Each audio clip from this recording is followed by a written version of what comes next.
નમસ્કાર ખેડૂત મિત્રો, ભારે વરસાદે તો ઘણા ખેડૂતોના સપના ધોઈ નાખ્યા છે, પણ હવે ચિંતા કરવાની જરૂર નથી। સરકાર લાવી રહી છે પાક નુકસાન સહાય યોજના 2025, જેમાં ખેડૂતોને મળી શકે છે 22,000 સુધીની સહાય। હા, તમે સાચું સાંભળ્યું ખેડૂત મિત્રો, 22,000 રૂપિયા સીધા તમારા ખાતામાં આવી જશે, પણ શરત એ છે કે તમે યોગ્ય રીતે અરજી કરો, કારણ કે ઘણીવાર નાના ખેડૂતો ભૂલના કારણે ઘણા ખેડૂતોનો ફોર્મ પણ રિજેક્ટ થઈ શકે છે મિત્રો। તો આ વિડીયોમાં હું તમને સ્ટેપ બાય સ્ટેપ બતાવવાનો છું કે કોણ અરજી કરી શકે છે, કેવી રીતે અરજી કરી શકે છે, કોણ ખેડૂત આ સહાય માટે પાત્ર છે, કયા ડોક્યુમેન્ટ જોઈશે, ક્યાંથી અને કેવી રીતે ઓનલાઈન અરજી કરવાની રહેશે, અને સાથે સાથે વાત કરીએ તો પૈસા ક્યારે જમા થશે। વિડીયો પૂરેપૂરો જુઓ, કારણ કે અંતમાં હું બતાવીશ કે ફોર્મ ભર્યા પછી તમારું નામ કેવી રીતે ચેક કરવું અને તમારી સહાયની સ્થિતિ કેવી રીતે જાણવાની।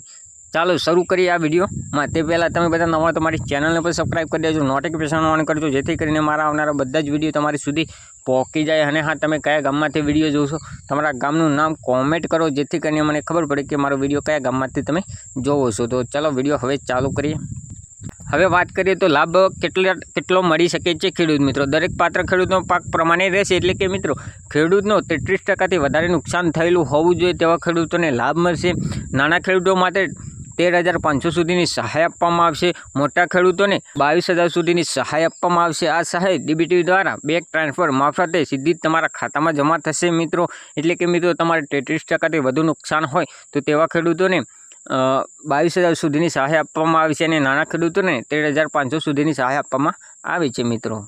હવે વાત કરીએ તો અરજી ક્યાં કરવાની રહેશે મિત્રો। સૌપ્રથમ આ ખેડૂત પર ઓનલાઈન અરજી કરી શકો છો, પણ તમે નહીં કરી શકો, તમારે ગ્રામ પંચાયતની અંદર જવાનું રહેશે। ત્યાં આગળ વીસીઓ ઓપરેટર બેઠો હશે, તેને તમારે કહેવાનું રહેશે કે મારું પાક નુકસાનનું સહાયનું ફોર્મ ભરી આપો, અથવા તમે ગ્રામ સેવક જોડે પણ અરજી કરી શકો છો।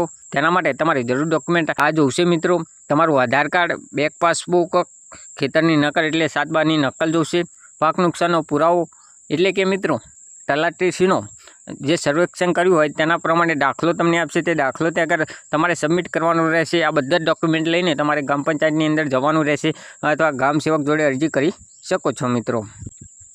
વાત કરીએ કે તમારું ફોર્મ અપ્રુવલ થયું કે નહીં તે કેવી રીતે ખબર પડશે તમને।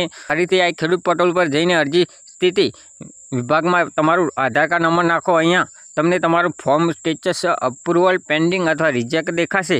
જો અપ્રુવલ દેખાય તો થોડા દિવસોમાં સહાય તમારા બેંક એકાઉન્ટની અંદર આવી જશે મિત્રો। આ રીતે તમે પાક નુકસાન સહાય માટે ઓનલાઈન અરજી કરી શકો છો અને 22,000ની સહાય મેળવી શકો છો। ખેડૂતો ભાઈઓ માટે આ ખૂબ જ મહત્ત્વની યોજના છે, તેથી આ વિડીયો તમારા ગામના દરેક ખેડૂતો સુધી શેર કરો। જો તમને વિડીયો ઉપયોગી લાગ્યો હોય તો ચેનલને સબસ્ક્રાઈબ કરજો, વિડીયો લાઇક કરજો અને કોમેન્ટમાં લખશો પાક સહાયો જોઈએ છે।